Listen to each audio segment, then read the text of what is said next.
to the White House again on this Pebble Beach, and behind us you see the White House. I believe the president is hosting a Christmas party with his supporters. He is. Well, he had a magnificent Christmas party last night. People like Eugene Daniels were there, and of course we've seen a few Christmas parties here where you have people from the Pentagon, all bespoke in their amazing uniforms, coming to the White House. And so it's the festival season right now.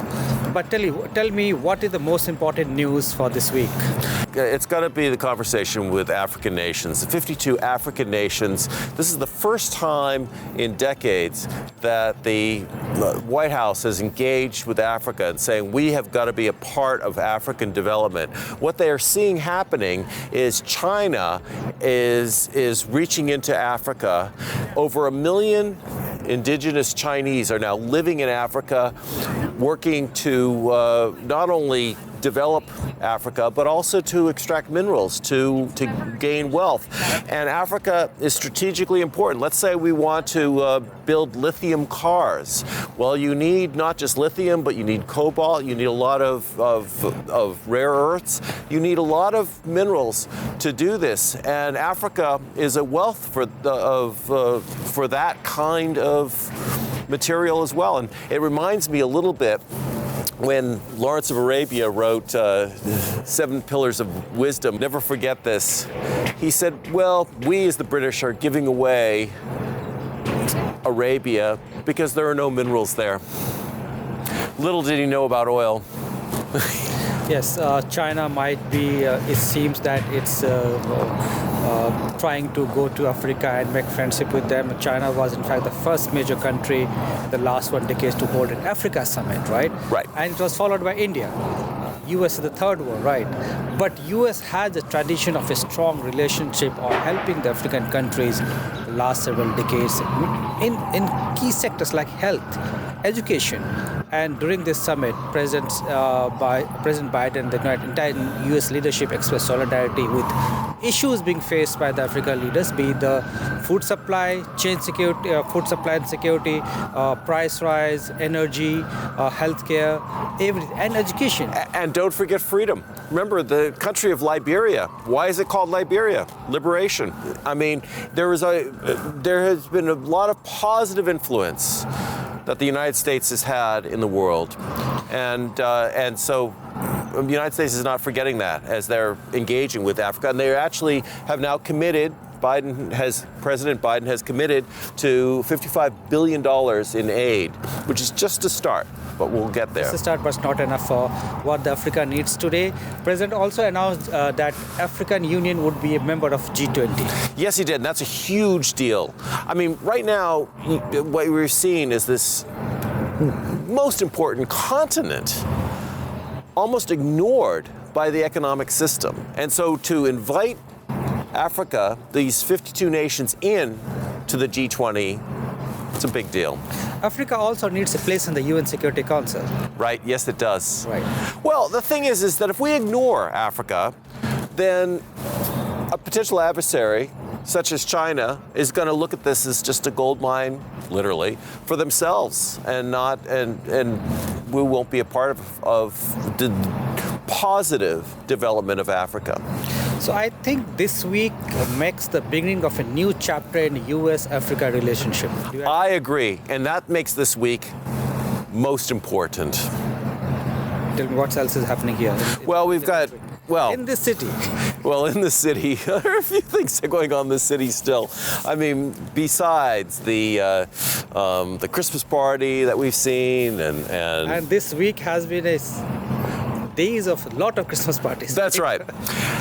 Drama. We've seen the former president say that he was going to announce for president, and then he had a major announcement, and what it was selling NFT. Did you buy one? Cards. Oh, of course I did. $100. Why not? Here he was, suspiciously thin, all bedecked in Superman outfits and everything else. Sorry, I didn't buy that. But tell me what's so special so that I should spend $100 on that. I don't know, but I feel like I'm missing something not to know. Okay. But you got to look at them because it makes for a laugh. And President Biden. Is it a digital card or a physical card? Tell me. No, it's a non-fungible token. It's just you own it digitally. Okay. You don't even own it physically. You own it digitally. I don't know if anybody knew, but crypto collapsed this week. Yeah. And we saw that Samuel Bankman-Fried, he was arrested in the Bahamas for a huge scheme to defraud investors of tens of billions of dollars. So crypto and NFT isn't really going anywhere. So it's a very weird time for the former president to get involved in NFTs. So you bought NFT. I did, of What course else I did. Do? I don't know what else you do. It's really it's funny, but now it's true that the Biden administration kind of went off that laugh a little bit, and they said, "Oh, we've got a major announcement to make," and they started listing all the things that the Biden administration done, including freeing Brittany Griner, all these things that they had done, and so it was an interesting contrast.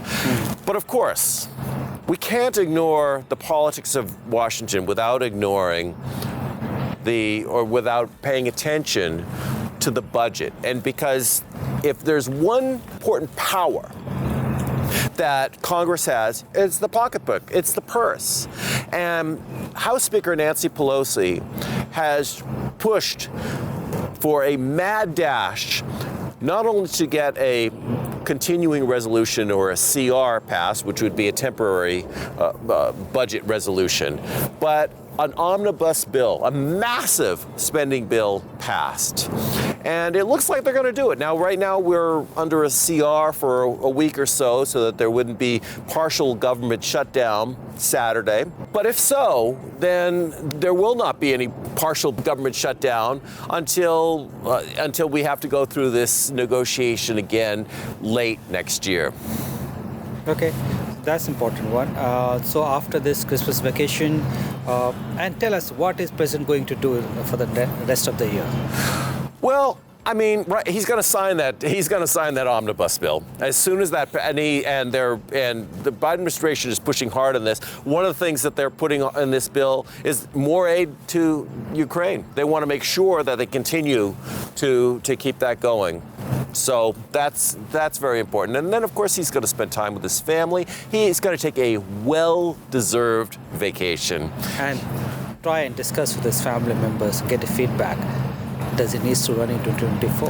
That's correct. What really drove him before to do this was he felt that there was a threat to democracy. He felt that there was a threat that he could handle because being a moderate in the Democratic Party, he felt that he could reach out to independents and that he could cross the finish line. And so that's going to be part of his discussion. And he saw that with Raphael Warnock in his election, how bipartisanship made a huge difference in capturing independent votes. So any guesses what his decision would be? It's really up in the air. I feel that, after all, he's 80 years old, but he has to make a decision quickly. I mean, he does. He cannot wait any longer. And also, at the same time, I'm not really sure that Donald Trump, even though he announced that he's running for president, is actually running for president. I mean, what we saw was a giant grift to sell. But tell me why no one is taking him seriously. When he announced in New York several years ago that he's running for president, everyone said, no, he's not going to make it. Right? Well, because he had made many false starts for decades. Right. He had said, I'm going to run, and I never did. I'm going to run, I never did. Right. So they thought, it's going to just be another one. Part of me thinks that he never thought he was actually going to be elected president. He saw this as a marketing scheme. He had lost his slot on The Apprentice. He wanted to kind of prove that he was relevant.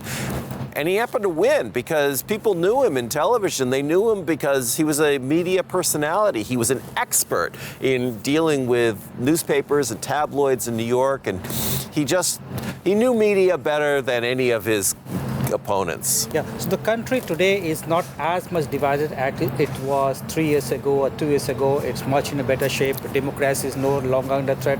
But let's wait what President Biden thinks about it, if what his decision about running in 2024 is going to be. Last week we spoke about journalists, right? Journalists being fired left, right, and center. Let me ask you again, one more thing. The development that happened last night. Oh, wasn't that terrible? Elon Musk Suspending including our dear friend, Steve Herman. So what's your thought about that? Well, I remember interviewing Daniel Schorr, the late, great Daniel Schorr from NPR, decades ago, and I asked him about when he found out that he was on Nixon's enemies list. And he said, well, at that time I was working for CBS News. And he said, I was on air, and as I was on air, an aide handed me and said, oh, here's the list of people that are on Nixon's enemies list. And so he said, I just started reading them as I got them in, and I just started reading them. And then it came to Schorr, Daniel, and he said, and I said, so what did you do? He said, well, being a pro, I just read it, Schorr, Daniel. I said, you must have been surprised. He said, oh no, I was astonished. So, but he also said something very important. He said, at the time it was scary. He said, at the time, we didn't know what to think, that we were on the president's enemies list. But over time, it became kind of a badge of honor. He said people claimed that they were on the enemies list that never were on the enemies list. And even though this is a terrible time for Aaron Rupert or our friend Steve, the thing is that it also, this is part of their resume, is that they were actually banned by Elon Musk. This is not going to help Elon Musk. All it's going to do is highlight the fact that there is not enough regulation in Twitter. And I do believe that Congress is going to turn around and answer Musk's dictatorial ways and say, you know what, we definitely need better regulation for this very important social media. Why do you think journalists were banned by Twitter last night? Because they spoke truth to power. What did Herman do? What did he do? He literally tweeted out where Elon Jet was getting his sourcing, which was publicly available sourcing for where planes fly. That was it. It was not a secret. So that's all he did. And he got banned from Twitter for doing that? Now, it's not a First Amendment violation to ban Twitter because First Amendment deals with government. But it is a problem for free speech in general. Another thing happened this week. A newspaper from the city, which says democracy dies in darkness, right? Had a town hall where journalists were not allowed to ask questions. And they were also told that journalists have been going to be fired very soon. Right. What's happening in the media industry these days? It's very dangerous. It's very dangerous. People don't like the truth. We all have confirmation bias, and we all have to be concerned about it in our lives. We hear something because we want it to be true, and so we believe it. And that is just a fallacy that we have to always avoid. We have to look at things factually for what they are, and not just for what we want them to believe to be. And so journalists, if you're a good journalist, is going to make people uncomfortable.